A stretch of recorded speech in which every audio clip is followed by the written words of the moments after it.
Good morning વિદ્યાર્થી મિત્રો. પ્રકરણ 10 વર્તુળ.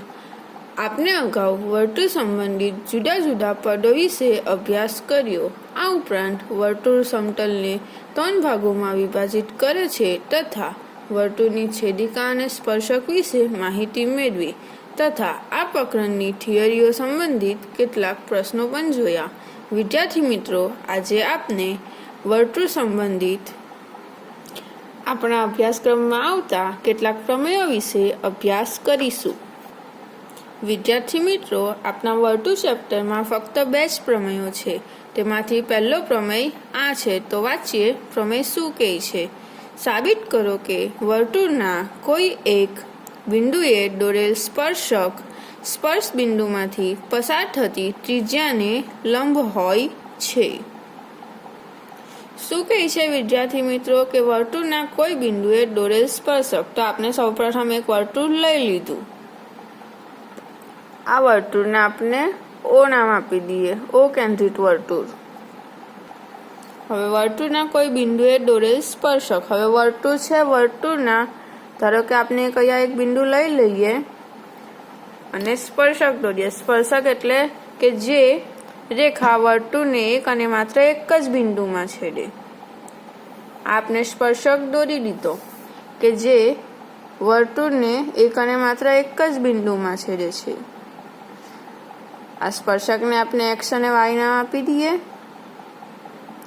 તથા આ જે બિંદુમાં છેદે છે તે બિંદુને પી નામ આપી દઈએ. પી નામ આપ્યું.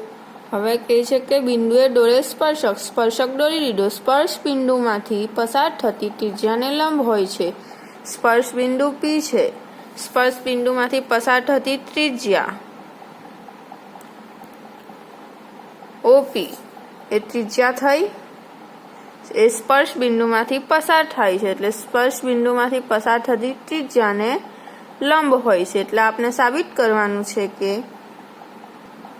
આ સ્પર્શક જે એક્સ વાય છે તે ત્રિજ્યા ઓપી ને લંબ છે ત્રિજ્યા ઓપી.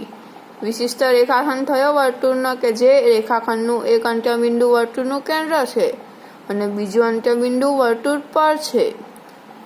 એટલે વર્તુળનો રેખાખંડ થયો. એટલે સ્પર્શક એક્સ વાય તે ત્રિજ્યા વર્તુળ ઓ કેન્દ્રિત વર્તુળની ત્રિજ્યા ઓપીને લંબ છે. આ આપણે સાબિત કરવાનું છે. તો ચાલો વિદ્યાર્થી મિત્રો, સૌથી પહેલા લખીએ પક્ષ. પ્રમેય છે એટલે પક્ષ અને સાધ્ય તો આવે જ. પક્ષમાં શું આવશે? વર્તુળના કોઈ બિંદુએ દોરેલ સ્પર્શક અહીં સુધી. અહીં આપણે વર્તુળ ઓ કેન્દ્રિત વર્તુળ તેની ઉપર એક બિંદુ પી લીધું ને એક્સ વાય સ્પર્શક દોર્યો. તો લખાશે કે એક્સ વાય એ ઓ કેન્દ્રવાળા વર્તુળને પી બિંદુમાં સ્પર્શે છે. એક્સ વાય એ ઓ કેન્દ્રિત વર્તુળને પી બિંદુમાં સ્પર્શે છે અહીં સુધી. તે લખાશે આપનું, એ થશે આપનું પક્ષ. અને સાધ્ય એટલે સાબિત શું કરવાનું છે? સ્પર્શ બિંદુમાંથી પસાર થતી ત્રિજ્યાને લંબ છે એટલે ઓપી લંબ એક્સ વાય. એટલે આપનું સાધ્ય થશે જે આપણે સાબિત કરવાનું છે વિદ્યાર્થી મિત્રો, તે થશે ઓપી લંબ ઉલટો તી, જેને આપણે લંબની નિશાનીથી દર્શાવાય, લંબ એક્સ વાય, જે આપણે સાબિત કરવાનું છે. ત્રિજ્યાને લંબ છે, સ્પર્શક ત્રિજ્યાને લંબ છે. હવે સાબિતી.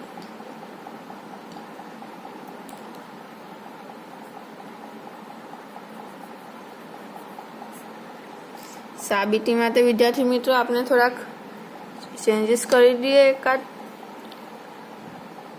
ધારો કે એક્સ વાય જે આપણો સ્પર્શક છે તેની ઉપર વર્તુળની બહાર મેં એક બિંદુ ક્યુ લઈ લીધું અને ઓ ક્યુ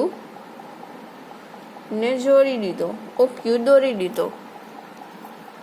હવે તો વિદ્યાર્થી મિત્રો, આપણે XY સ્પર્શક પર કોઈ બિંદુ Q લીધું અને OQ ને જોડી દીધો. તો આ જ વસ્તુ આપણે લખીએ અહીં.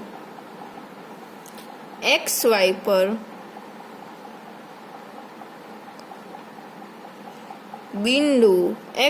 પર બિંદુ P સિવાયનું કોઈ બિંદુ P સિવાયનું કોઈ બિંદુ Q લો અને OQ દોરો. OQ દોરી દીધો. બહુ સિમ્પલ. બસ હવે વિદ્યાર્થી મિત્રો અહીં જુઓ કે આપણે ધારણા કરવાની છે કે આ બિંદુ Q છે તેને જો વર્તુળની અંદરના ભાગમાં મૂકે તો શું થાય, વર્તુળની બહારના ભાગમાં મૂકે તો શું થાય, અને વર્તુળ પર મૂકે તો શું થાય.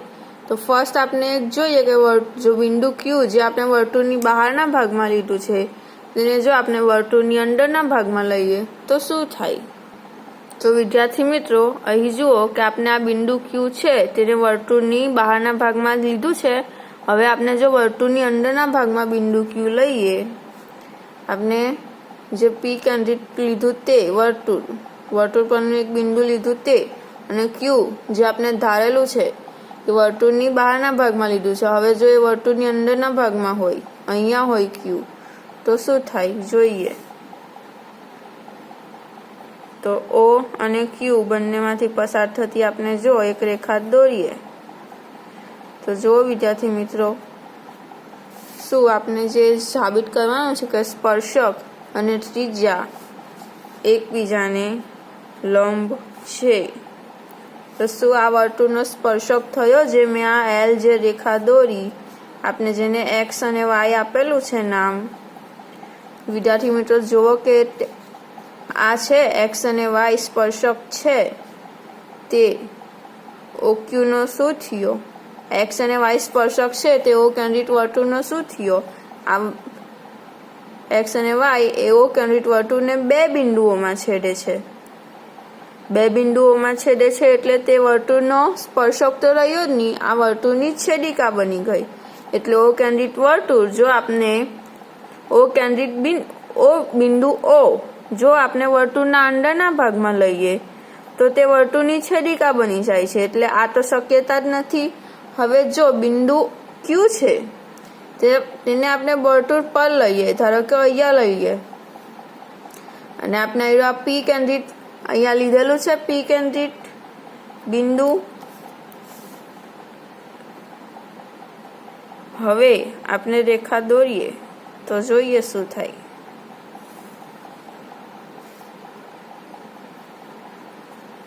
XY સ્પર્શક દોર્યો આપણો XY પીરિયડ વર્તુળ, આ વર્તુળ પર લીધું, આ વર્તુળના અંદરના ભાગમાં લીધું. તો જો આપણે જ્યારે વર્તુળ પર બી આપણે Q બિંદુ લઈએ છીએ તો એ P માંથી પસાર કરીએ છીએ તો એ સ્પર્શક નથી બનતો, બે બિંદુમાં આ વર્તુળને છેદે છે. એટલે આ વર્તુળ પણ જ્યારે બિંદુ Q ને આપણે વર્તુળ પર લઈએ છીએ ત્યારે પણ તે વર્તુળની છેદિકા બની જાય છે. તો વિદ્યાર્થી મિત્રો, જ્યારે બિંદુ Q ને વર્તુળની અંદરના ભાગમાં લીધું તો આ જે XY છે તે વર્તુળનો સ્પર્શક નથી બનતો પણ વર્તુળની છેદિકા બની જાય છે. તે જ રીતે જો આપણે બિંદુ Q ને વર્તુળ પર લઈએ તો પણ આ XY લાઈન વર્તુળ પર લઈએ બિંદુ Q ને તો પણ XY લાઈન એટલે સ્પર્શક એ વર્તુળની છેદિકા જ બને છે, સ્પર્શક બનતો નથી. આનો અર્થ એ થાય વિદ્યાર્થી મિત્રો કે જો આપણે સ્પર્શક બનાવવો હોય અથવા તો બનાવવો હશે તો બિંદુ Q ને વર્તુળની બહારના ભાગમાં જ મૂકવું પડશે. અંદર કે વર્તુળ પર મૂકી શકાશે નહીં. તો આ જ વસ્તુ આપણે અહીં લખીએ. આજે જોયું તે જ વસ્તુ હવે આપણે અહીં લખીએ કે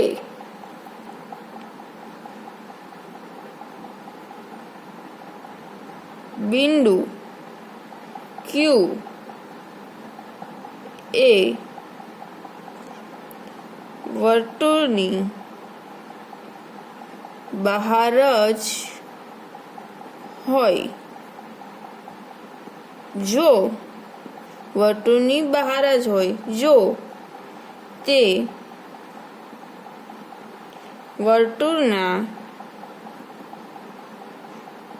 અંદરના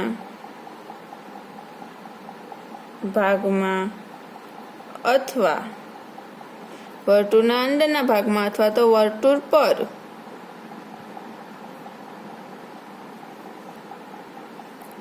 આ જોયું તે પ્રમાણે વર્તુળના અંદરના ભાગમાં તો અથવા તો વર્તુળ પર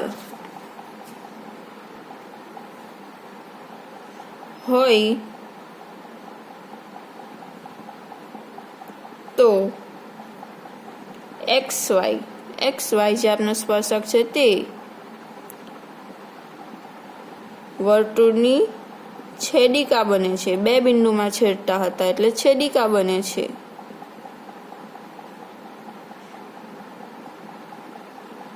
સ્પર્શક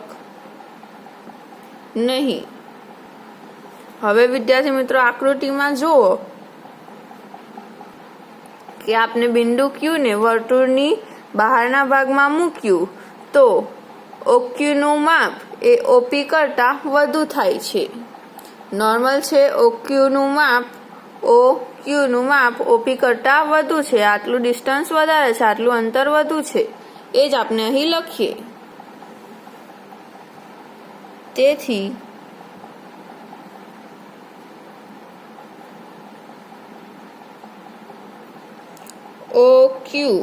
OQ એ વર્તુળની ત્રિજ્યા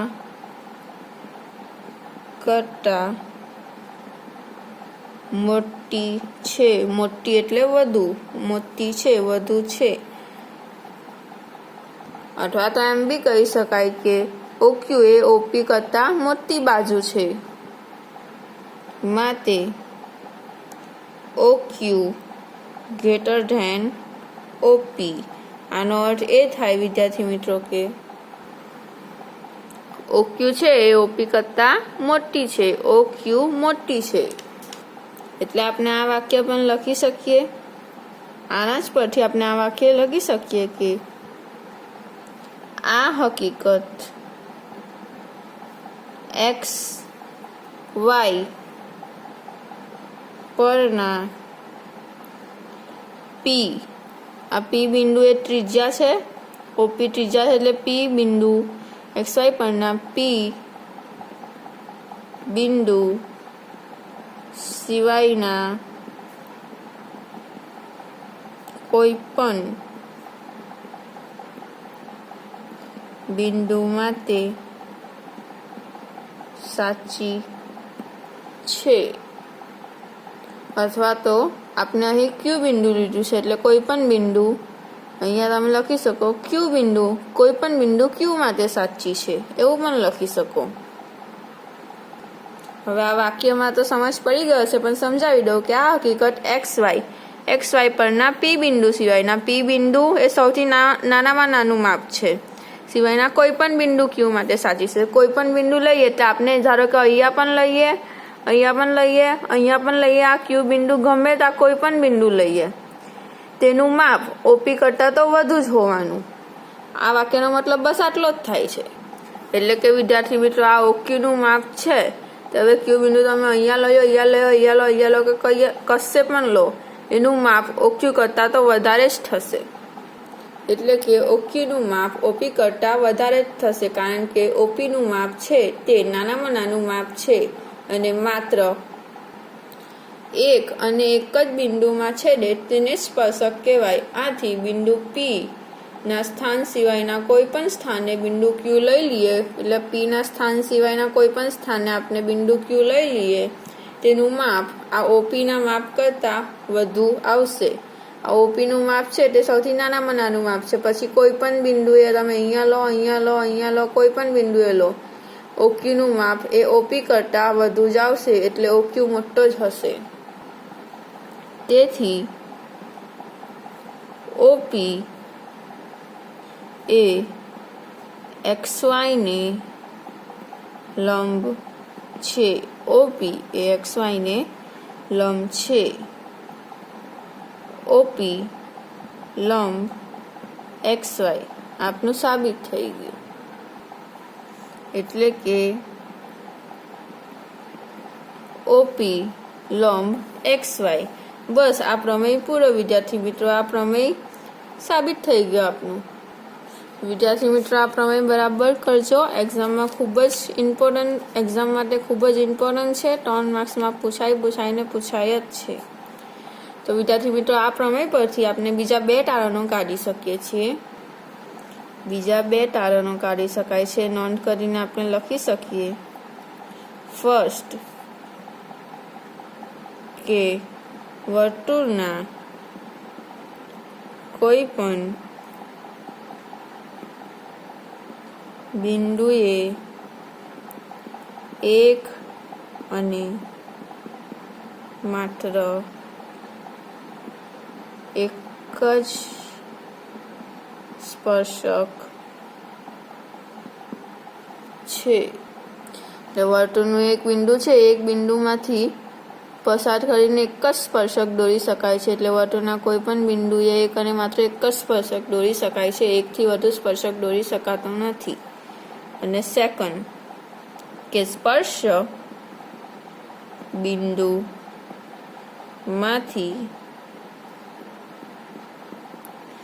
પસાર થતી અને ત્રિજ્યાને સમાવતી. સ્પર્શ બિંદુમાંથી પસાર થતી, આ ઓ એ સ્પર્શ બિંદુ છે, આ સ્પર્શકનું, એટલે સ્પર્શ બિંદુમાંથી પસાર થતી અને ત્રિજ્યાને સમાવતી. ઓપી એ ત્રિજ્યા છે, એ ત્રિજ્યાને સમાવતી રેખા ને તે સ્પર્શ બિંદુ આગળનો વર્તુળનો અભિલંબ કોણ કહે છે. આપણે અહીંયા સાબિત કર્યું કે ઓપી XY ને લંબ છે. વિદ્યાર્થી મિત્રો આને જ અભિલંબ પણ કહેવાય છે. એટલે આ ખૂણો 90 ડિગ્રીનો જ હશે. એટલે આ ઓપીને જ અભિલંબ પણ કહેવાય છે. હવે વિદ્યાર્થી મિત્રો આપણે સ્વાધ્યાય આપનો પ્રમેય પૂરો થયો. હવે આપણે સ્વાધ્યાય 10.1 શરૂ કરીએ. તો સ્વાધ્યાય 10.1 વિદ્યાર્થી મિત્રો આપણે હવે ચાલુ કર્યો છે. સ્વાધ્યાય 10.1 પહેલો ક્વેશ્ચન છે તેનો કે વર્તુળને કેટલા સ્પર્શકો હોય છે. હવે વિદ્યાર્થી મિત્રો આપણે વર્તુળ ચેપ્ટરની શરૂઆતમાં થિયરી સ્ટાર્ટ કરી ત્યારે આપણે વર્તુળની વ્યાખ્યા જોઈ લી કે સમતલના કોઈ નિશ્ચિત બિંદુ કેન્દ્ર હતું. કેન્દ્રથી સમાન ધન અંતરે આવેલા સમતલના બિંદુઓ, આ બિંદુઓ ના સમૂહને વર્તુળ કહે છે. તો વિદ્યાર્થી મિત્રો આપણે ક્વેશ્ચન પૂછ્યો છે કે વર્તુળ બિંદુઓના સમૂહથી વર્તુળ રચાય છે. તો વર્તુળને કેટલા સ્પર્શકો હોઈ શકે. તો સ્પર્શક ક્યારે દોરાય કે જ્યારે સ્પર્શક કોને કહેવાય કે જે રેખા વર્તુળને માત્ર એક અને એક જ બિંદુમાં છેદે તેને વર્તુળનો સ્પર્શક કહેવાય. ધારો કે આપણે આ એક બિંદુ છે વર્તુળનું, તેને ટચ કરીને આપણે આ એક સ્પર્શક દોર્યો. તે જ રીતે આ બીજું બિંદુ છે, આને ટચ કરીને આપણે એક સ્પર્શક દોરીએ.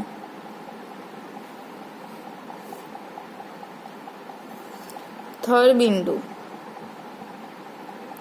એને ટચ કરીને આપણે સ્પર્શક દોરીએ.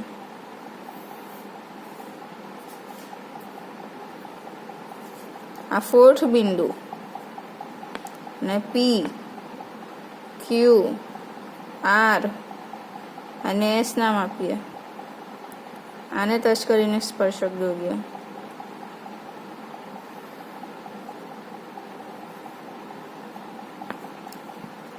વર્તુળને એક અને એસ ટી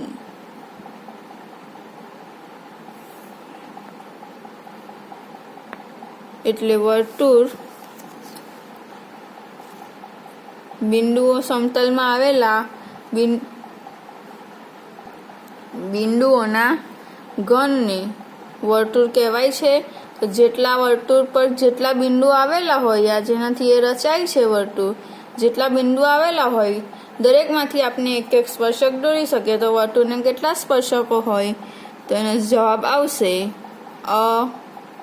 અસંખ્ય. જેટલા બિંદુઓ હોય એટલા બધા બિંદુઓમાંથી આપણે એક એક સ્પર્શક દોરી શકીએ. એટલે જેટલા અસંખ્ય બિંદુઓ હોય તો અસંખ્ય સ્પર્શક દોરી શકીએ. આપણે અહીંયા પી ક્યુ આર એસ ટી 1 2 3 4 ને 5 બિંદુ લીધા છે. આપણે ખાલી આ ધારમાંથી લીધા છે એટલે 5 સ્પર્શક દોરાયા.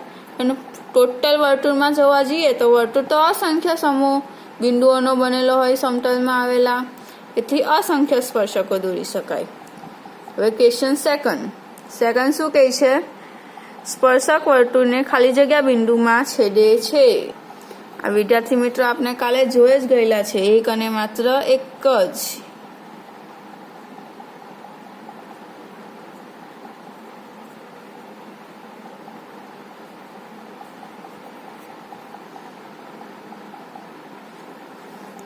વર્તુળને બે બિંદુમાં છેદતી રેખાને ખાલી જગ્યા કહેવાય છે. તો તે વર્તુળની છેદિકા બે બિંદુમાં છેદે તેને વર્તુળની છેદિકા કહેવાય છે. આ બધું આપણે ગઈકાલે જોઈ જ ગયા છે. વર્તુળની છેદિકાને સમાંતર હોય, થિયરીમાં આપણે જોઈ ગયા છે. વર્તુળની છેદિકાને સમાંતર હોય તેવા વધુમાં વધુ ખાલી જગ્યા સમાંતર સ્પર્શકો હોય. આ આકૃતિ દોરીને મેં તમને સમજાવેલું. 2 આવે, જોઈ લેજો તમે વિદ્યાર્થી મિત્રો, થિયરીમાં જોઈ લેજો. વર્તુળ અને સ્પર્શકના સામાન્ય બિંદુને ખાલી જગ્યા કહેવાય છે. વર્તુળ અને સ્પર્શકના સામાન્ય બિંદુને સ્પર્શ બિંદુ કહે છે. હવે ક્વેશ્ચન 3 છે. 5 સેન્ટીમીટર ત્રિજ્યાવાળા વર્તુળના કોઈ બિંદુ પી આગળ દોરેલ એક સ્પર્શક પી ક્યુ. ધારો કે આ એક વર્તુળ છે, એની ત્રિજ્યા 5 સેન્ટીમીટર છે. ત્રિજ્યા લઈ લઈએ. 5 ઓ કેન્દ્રિત વર્તુળ છે, એની ત્રિજ્યા 5 સેન્ટીમીટર છે. કોઈ બિંદુ પી લઈ લીધું એટલે ઓપી. આ 5 સેન્ટીમીટર છે. દોરેલ પી આગળ દોરેલ સ્પર્શક, પી આગળ આપણે એક સ્પર્શક દોરેલો છે. સ્પર્શક પી ક્યુ વર્તુળના દોરેલ સ્પર્શક પી ક્યુ ઓ કેન્દ્રમાંથી પસાર થતી રેખાને ક્યુ બિંદુએ છેદે છે. એટલે અહીંયા ક્યુ બિંદુએ છેદે છે. કેન્દ્રિત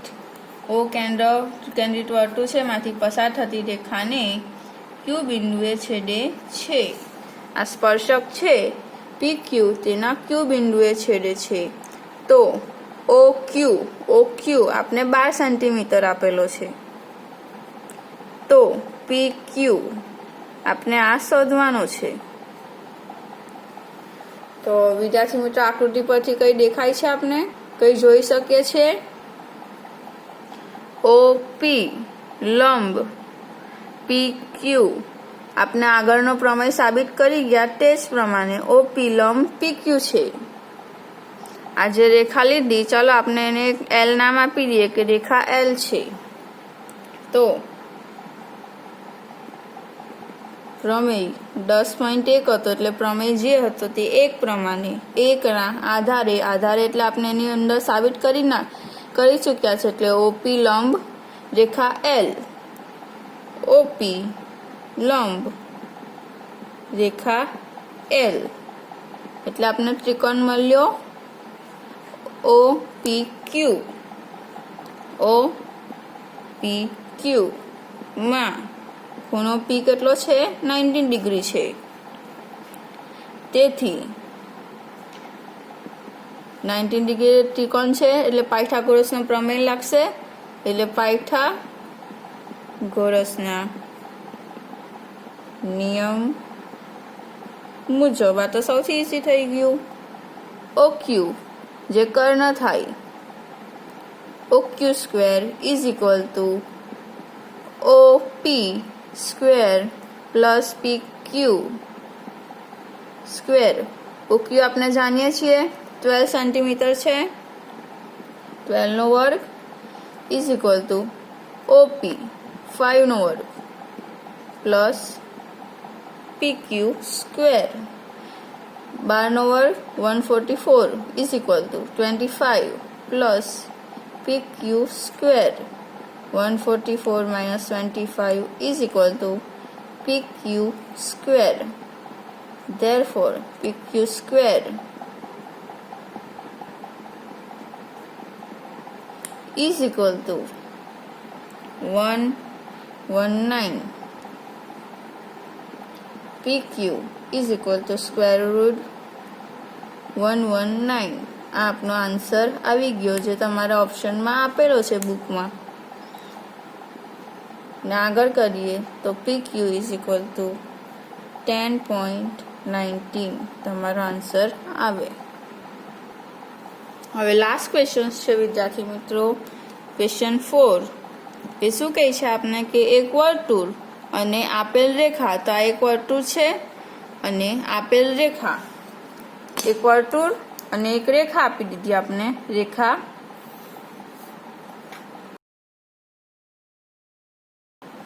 L.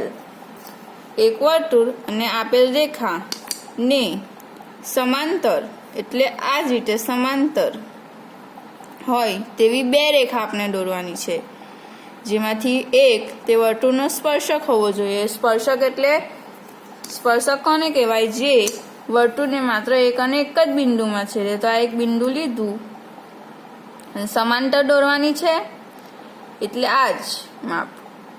ને જરાક પણ હલવું ના જોઈએ, આડું ના થવું જોઈએ.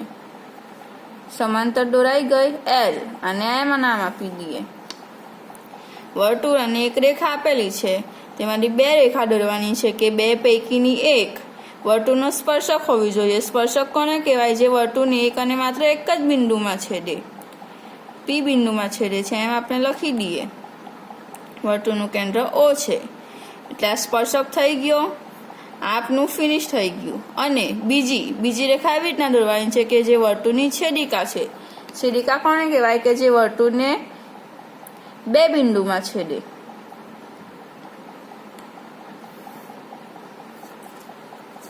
આપની બીજી રેખા દોરાઈ ગઈ. બે રેખા દોરવાની એને આપણે N નામ આપી દઈએ. છેદિકા કોને કહેવાય? કે જે વર્તુળને બે બિંદુમાં છેદે, A અને B બિંદુમાં છેદે. થઈ ગયું.